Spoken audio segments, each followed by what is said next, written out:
About this same period of time when these breakthroughs were taking place, we were scouring, my staff and myself were scouring the libraries in the Phoenix area trying to find if anything like this had ever happened on the globe before, and if so, what we could learn from it. We ran across a book written by an individual, an educator in the United States here by the name of Dr. Verl McBride. Dr. McBride taught at a small college in Missouri. He actually, in 1959, had developed a system similar to what we were doing, still called it speed reading, as we did in those days also, but had actually taken young teenage children over 100,000 words a minute, demonstrated it on live television on NBC, was written up in all the Chicago papers, and had also was on Paul Harvey's show several times, got a lot of publicity. And being an educator, he tried to take it to the educational community, which is where it really belongs, in schools.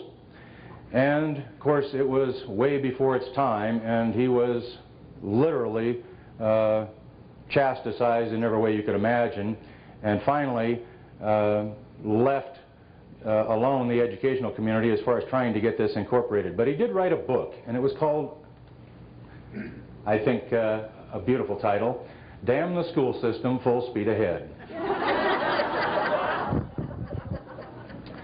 We found this book in the Arizona State University Library, and there aren't too many copies out there, but in that book, Dr. McBride mentioned a man by the name of Georgy Lozanov, Bulgarian scientist who developed what we call in this country super learning, which by the way isn't anything like what Lozanov deals with in Eastern Europe, and also a man by the name of Dr. Herbert Otto. Dr. Otto, for years, he's now deceased, died in 1980, but Dr. Otto for years ran the Foundation for the Advancement of Human Potential in La Jolla, California. And he had a very interesting job, to say the least. He literally traveled the globe, either verifying or discounting advancements in human potential in a variety of different things, and published results on them and so on down the line. Well, I contacted Dr. Otto by phone and told him of what was taking place in Phoenix, what we had seen happening, what was going on. And his initial remark to me was, "Oh my God, you found it." Now, I didn't really realize what that meant at that time. As a matter of fact, my question back to him was, "What have I found?" And he said, "Well, you found one of the most powerful forces on the face of the earth. I would rival it to any hydrogen bomb. And the reason I say that to you is that if this is used on a mass basis, it can literally change societies almost overnight." He also told me that it was every bit as powerful a tool negatively as it was positively.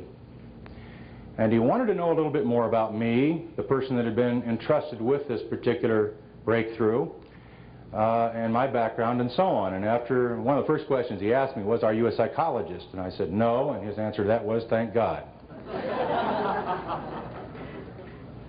He then wanted to know if I was in a financial position to, after we had talked for a while, if I was in a financial position to fund the research involved with this myself and protect it completely so that it could not be out here into the wrong hands, if you will. And I said I was, and he was very happy to hear that, and through the next 15 years we did an awful lot of testing and research and development with this process through not only Arizona State University but the Stanford Research Institute in Palo Alto, California, and a lot of private testing, all of it funded by myself, all of it set up so that anyone involved in any particular segment of it, and no one was involved in all of it except myself, that they signed forms that they could never divulge the information, and we have been able to protect it. It's protected the process itself under a trade secret so that no one can duplicate it in this country or Canada, and we're now going globally with it. This process is, we have found so many things over the last few years. To date, over 350 different applications for the use of the part of the brain we tapped into in 1975. It's part of that literally 90% of the brain that's unexplored territory. We have enormous abilities lying within it. And it's almost as if it acts as a conduit to universal knowledge, whatever's out there and available, it's just there. Astounding things happening with people utilizing this, and we are now teaching the classes in a format of 4 3-hour lessons over a 4-day span of time. We have learned so much about this and spent years, in fact over 5 years, just simplifying the process.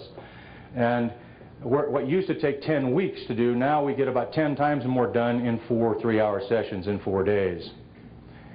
The result of this shows, beyond a shadow of a doubt, that anyone can do this. This is a God-given ability we all possess. We were born with it. We never lose it till the day we die. We have simply never been shown how to utilize it. The school system certainly don't.